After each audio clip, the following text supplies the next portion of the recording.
Divorce mediation versus DIY divorce in Alameda County. Hi, I'm Tim Blankenship with Divorce661.com.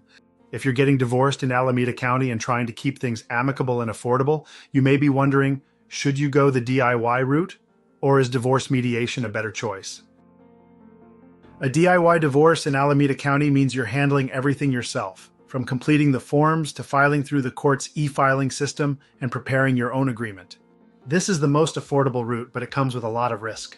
One small mistake in your paperwork can lead to court rejections, delays, or worse, an incomplete or unenforceable judgment.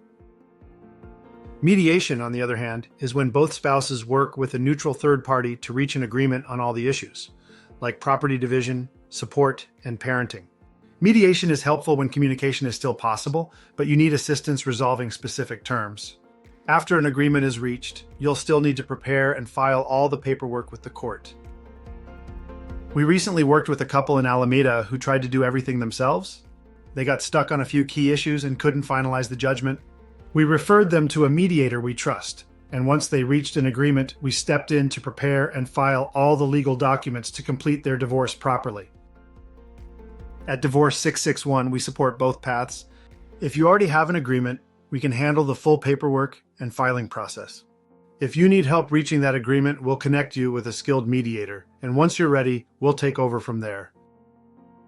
If you're deciding between mediation and DIY divorce in Alameda County and want to make sure your case is handled correctly from start to finish, visit Divorce661.com and schedule your free consultation.